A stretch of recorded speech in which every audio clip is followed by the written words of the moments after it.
Le Seigneur soit avec vous. Et avec votre esprit. Bonne nouvelle de Jésus-Christ, selon saint Luc. Gloire à toi, Seigneur.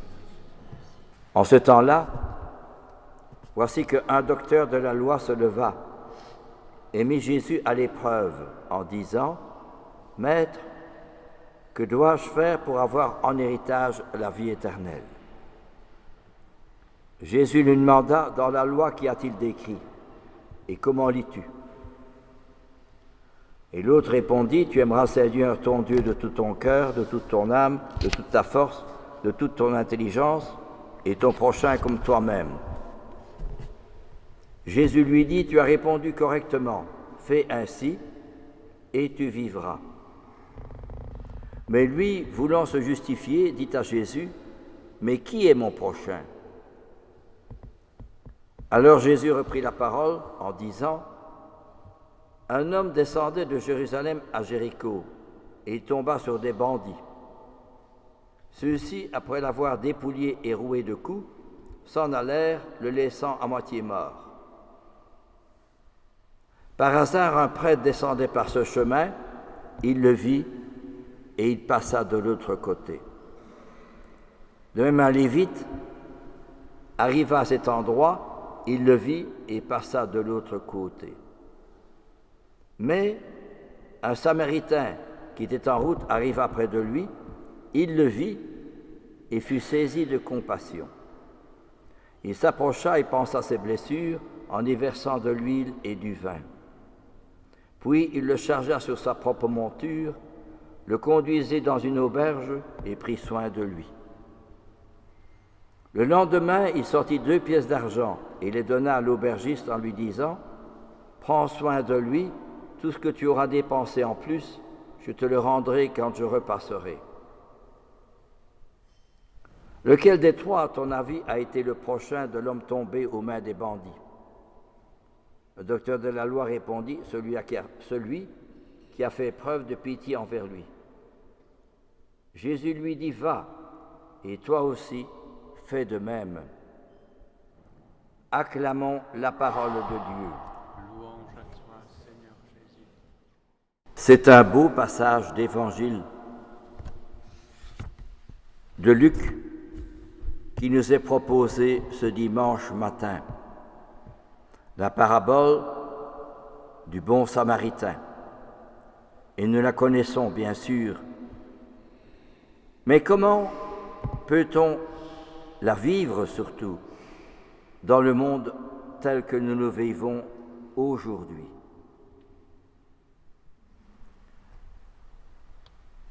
Ce n'est pas parce que j'aurais fait un geste de charité vis-à-vis de quelqu'un qui est démuni que je peux assurer la vie éternelle.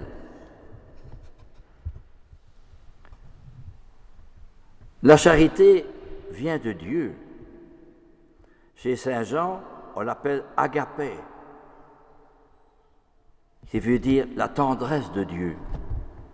L'amour ne vient pas de mon cœur, ne vient pas de mes activités, de mes sentiments, de mes organisations, de mes réunions, de mes discussions, en partie peut-être. Mais fondamentalement, la charité, elle vient de Dieu. Car c'est Dieu qui est amour, dit Saint Jean. Ce n'est pas nous qui aimons Dieu, mais c'est lui qui nous aime et qui a donné sa vie à travers son Fils Jésus, qui est mort pour nous, pécheurs. Et nous pouvons considérer la charité à travers les disciples et les apôtres et les témoins de notre Seigneur. Car si un père Damien va rencontrer les lépreux et alors dit qu'il risque la lèpre, de mourir lépreux, et lorsqu'il va trouver son évêque pour se confesser, il ne pouvait pas montrer dans le navire. Il est resté dans sa barque et il a crié ses péchés tout haut auprès de l'évêque pour que l'évêque puisse lui donner l'absolution. Ça, c'est aussi un geste d'humilité. Et il aurait pu éviter tout cela, le père Damien. Mais pourquoi a-t-il rencontré tous ces lépreux tout en sachant bien qu'il pouvait obtenir être aussi, souffrir de la lèpre, avoir la contagion? Eh bien, ce n'est pas par un acte de volonté, bien sûr, de volonté, mais de volonté propre, d'amour propre, de sentiment personnel, de charité personnelle. Non. C'est notre Seigneur qui donne son amour à travers lui. D'ailleurs, il le dit, c'est en priant souvent à la chapelle, devant le tabernacle, que Jésus me donne le courage de rencontrer tous ces pauvres et tous ces malheureux, car ils étaient condamnés à mourir, on n'avait pas encore trouvé le médicament qu'il fallait pour les guérir. Eh bien, justement, si le père Damien est devenu lépreux, c'est précisément parce qu'il a été transfiguré par l'amour de Jésus. Ce n'est pas son amour à lui, ses sentiments, c'est l'amour du Christ qui donne sa vie aujourd'hui. Et si le père Kolb, pour ne prendre que ceux-là, va prendre la place volontairement d'un autre qui va mourir de faim et de soif, ce n'est pas par une volonté personnelle, lui dire « Oh, je vais faire cela », de ses sentiments, de ses idées, de ses raisonnements, de sa volonté. Mais c'est d'abord parce que c'est l'amour du Christ qui brûlait dans son cœur, qui lui a demandé de donner sa vie à la place d'un autre qui a été libéré après la guerre. Volontairement, il faut le faire de subir. Quand je célèbre la messe, moi je me dis, as-tu le courage de faire comme le Père Kolb? C'est ça la Sainte Messe. C'est-à-dire que l'amour du Christ, il est là, qui brûlait le cœur du Père Kolb. Il est au moment où je célèbre la messe, il est là l'amour du Christ. C'est fort quand même. Alors je me dis, je me sens tout petit quand je fais la consécration. Parce que cet amour-là, il est là rendu à l'autel. C'est un amour qui est beaucoup plus grand, beaucoup plus impressionnant, beaucoup plus fort, beaucoup plus puissant que mon pauvre cœur à moi. Comprenez? C'est ça que veut dire que justement, si eux ont donné leur vie, ce n'est pas par des sentiments, des raisonnements, leur propre force, c'est le Christ qui agissait en eux. Mais me direz-vous, comment peut-on arriver à ce que le Christ puisse agir à travers moi dans ce que je fais? Par la prière. La prière, ce n'est pas dire je vais aimer, je vais prier, je vais faire ceci ou cela. La prière, c'est rencontrer quelqu'un dans le silence et la solitude. Et ce quelqu'un touche mon cœur. Et il embrase mon cœur de son amour à lui, pas de mon amour à moi, de son amour à lui. Alors je ne fais plus les choses par habitude, parce qu'il faut bien, parce que c'est embêtant, ou bien parce que voilà, j'ai envie de le faire. Je fais toutes choses par amour de lui. Tout est transformé par sa présence et par son amour. Alors je deviens martyr de son amour, comme disait la petite Thérèse. Voyez-vous, c'est plus mon amour à moi, mais c'est son amour à lui. Alors justement, à ce moment-là, je sais que par mes petites actions cachées, elles servent à réjouir le cœur de Jésus. Ça, c'est formidable. C'est ce qu'on a oublié. Donc la charité ne vient pas de mon cœur, mais elle vient de son cœur, à la Sainte Messe. Pour cela que quand, je sais bien qu'on ne le fait plus aujourd'hui, c'est vox clamantis in deserto de dire cela. Mais quand vous pensez que des saints ont été tellement saisis par cette réalité de l'Eucharistie qu'il restait un quart d'heure, 20 minutes, une demi-heure après la communion. Quand j'étais jeune, j'avais 15-16 ans, il y avait aux messes de 6h30 le matin, en semaine. en semaine, puis à la messe de 7h15 que je servais comme acolyte, et puis à la messe de 8h, à chaque messe, il y avait une cinquantaine de personnes dans l'église en semaine. Ça, c'est formidable. Et je vois encore les personnes qui se mettaient à genoux sur leur chaise et mettent la main sur la tête dans les mains pour remercier le bon Dieu de sa présence, de son amour. Ça, j'ai été moi-même saisi par cela.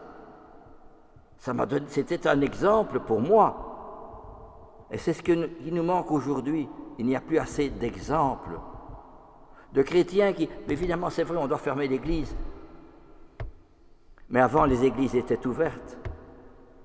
Et on pouvait aller prier dans l'église. Mais si je ne peux le pas faire ici, je peux le faire chez moi. Et retrouver dans le silence et la solitude de chez moi, devant un crucifix, devant une icône, cette présence de Jésus, cet amour de Jésus. Voilà ce cœur qui a tant aimé les hommes et qui n'en reçoit que de l'ingratitude, disait Jésus à Sainte Marguerite, Marie de Paray-le-Monial. Eh bien, voilà ce qui nous est proposé dans cette fête. C'est que c'est le Christ qui passe. Et aujourd'hui, nous fêtons Sainte Maria Goretti, une jeune fille de 14 ans qui a été malmenée par un jeune, un voisin. C'était des milieux très pauvres. Et il voulait la violenter pour faire l'amour avec elle. Elle ne voulait pas, mais alors il l'a poinçonnée. Et puis elle l'a dit, en arrivant à l'hôpital, « Je veux que celui qui m'a agressé, eh bien, il aille au ciel. Qu'il aille au ciel. Je lui pardonne. » C'est extraordinaire. Et lorsque Maria Goretti a été canonisée par le pape Pie XII, eh bien, son meurtrier était dans l'église.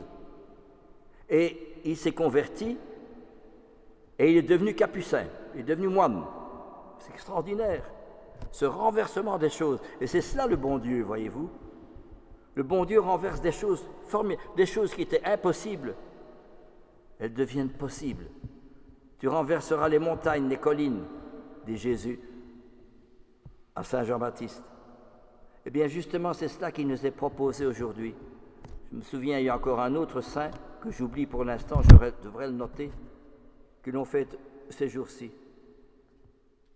Et qui est magnifique aussi, une belle vie de saint. Mais je n'ai pas noté, malheureusement. Eh bien, voyez-vous, c'est à travers les témoins que nous pouvons discerner l'action du bon Dieu dans les cœurs et dans les âmes. Si je me souviens de lui, je le dirai son nom durant la Sainte Messe. Eh bien, voyez-vous, c'est ça que le bon Dieu dit. Va et toi aussi fais de même. Mais pour faire de même, il faut que je prie et que je rencontre notre Seigneur. Pour faire comme les saints qui ont vécu véritablement. On ne nous demande pas de faire comme le Père Damien ou comme Maria Goretti, mais on nous demande de comprendre, il faut comprendre combien ils ont été transformés par le Christ, par sa grâce, par sa lumière, et qu'ils sont devenus eux-mêmes d'autres Christ. Car ce n'est pas, encore une fois, ce n'est pas par leur propre force qu'ils ont donné leur vie, c'est le Christ en eux qui donnait sa vie à travers eux. Le Christ et eux, c'est un. Et nous pouvons le faire dans les petites choses de la vie quotidienne, retrouver cet élan, cet enthousiasme, cette force, cette sainteté dans notre cœur à travers les petites choses de la vie ordinaire. Prendre les poussières, préparer un repas, faire une vaisselle, faire des comptes, aller voir un malade, balayer chez soi. Chaque action faite par amour soulève le monde. Parce que, justement, notre Seigneur est là. Parmi les plus petites actions cachées, humbles, monotones. Alors je choisis et j'aime Le sacrifice caché, le service caché et la prière cachée. Plus c'est caché, plus c'est fécond. Et c'est ce mystérieux regard échangé entre Jésus de la croix et dans mes petites actions cachées, inutiles que personne ne sait, qui fait des merveilles et qui suscitera à Jésus une multitude d'autres fleurs.